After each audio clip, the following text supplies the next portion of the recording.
if people like him, or at least people on the left, are going to chastise everyone and say, hey, you're not voting the right way in terms of morals, then they're just going to lose again, because a lot of people didn't like to be talked down to like they were for the last 4 years, and that's one of the reasons Kamala lost. Hold on. Let me just backtrack, and it's a good conversation to have, David. I'm glad you called in.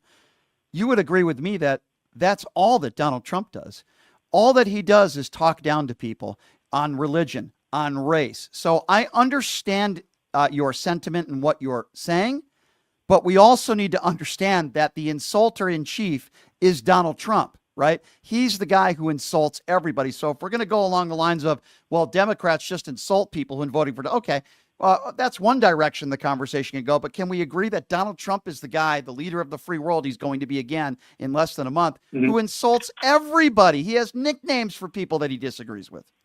Yeah, look, I agree he does insult people, but my point is if Democrats are going to play the same ridiculous game, then they can't be surprised if they lose again in 2028, because the country seems to be heavily shifting red. That's just the way that it is.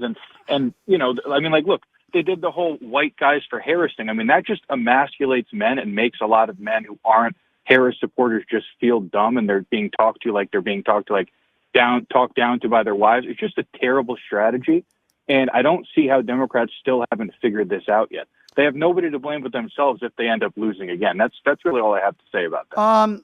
I think there is some criticism and some fair criticism to go around, but I think you're making some very large generalizations. I think there are a lot of different reasons why Kamala Harris lost, but this is one reason that I will stand by. I do believe there's a lot of people, and I know maybe you don't like it if I insult people, but Donald Trump's base of supporters, not all of his supporters, his base of supporters, the people that he said I could shoot somebody on Fifth Avenue, they'll still support me. A large number of these people, I'm just telling you, David, this is my opinion. I've been at his rallies.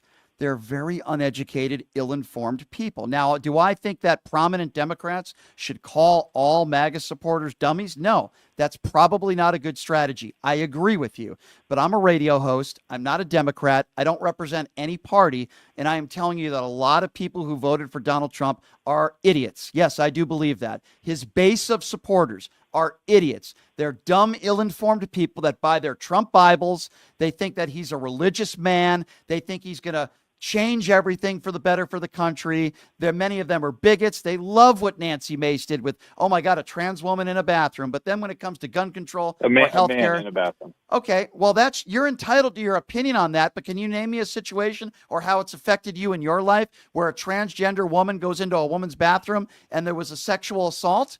Can you give me an example where it affected somebody in your family where you think that's more important than gun control or that's more important than health care? I never said that. Well, then tell me, how does it affect you? Then tell me, David, how does it affect, how are trans people in bathrooms negatively affected you or your family? Please tell me. Give me an example. Well, here's why. Because I live in America and I care about Americans, and it affects me when American women are being, males are walking into their bathroom. Okay, actually. So you speak for all the women in this country. You speak for all the women. I don't have to speak for all the women to recognize that a male walking into a woman's bathroom is absurd. And if Democrats want to continue, I'm glad you actually brought that up, because that's another reason why they lost. Look, I don't think the transgender issue is the biggest issue in the country. It's not bigger than the border or the economy or foreign wars or whatever. But it's a huge culture problem. And if Democrats are still going to tell everybody, hey, listen, a man is a woman is a man. We're not talking about a man as a woman. We're not talking. That's not what we're talking about. Lose again. The definition of a man, or a woman is not what we're talking about. You still haven't answered my question. And I asked this question. I would ask this question to Nancy Mace as well. I'm asking you, where is your evidence that trans women or trans people going into bathrooms are more likely to commit a crime than a man or a woman going into a bathroom? Do you have any of those statistics ready? Because you seem to think it's such a big problem in this country, and you speak for women across the country, and I'm happy to hear you out. I didn't say I speak for women, and I'm not even. Look, I'm not even. So what is the issue then? So women go into women's bathrooms and they look around to see if there's a trans. What should we do? Should we drop down their trowel and see what they have between their legs? You really think this is a big issue? Here's what you do. You make. Obviously, it is, because people in Congress are talking about it. No. people in Congress aren't What? talking about it. You have one woman named Nancy Mace who claimed that she was raped, then claimed that she was pro-transgender, and then because you have a woman that is trans, that is one of her colleagues, A male. Okay, A male who's walking into a woman's bathroom. I don't care. I will call that person a woman out of respect because I don't care. I recognize it bothers you. It bothers you. It doesn't. Okay, and then why don't you explain to me how it affects you in your life? And don't give me the same answer like you just gave. Well, all the women. You don't speak for all women. I'm asking you. How does it affect you? There you go. Ding, ding, ding, ding, ding. You're complaining. You're complaining. Well, guess what, sir? Guns do affect me because a friend of mine was shot in the October 1 shooting. And you're calling into this show and you're complaining about something like the sky is falling, yet you can't tell me it affects you. And you finally just admitted it doesn't affect you. I have a serious problem with people like you, with all due respect, Dave.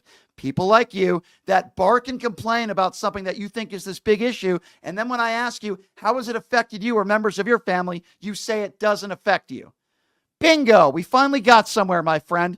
Finally got somewhere. But because one moron in Congress, one idiot named Nancy Mace decides to complain about something, somehow we all should be worried about it? No, we shouldn't. And you don't speak for all women, and neither do I. But this is not an issue. Thank you for the call. I hope you have a great Thanksgiving. And God forbid if you invite a transgender into your home. My goodness.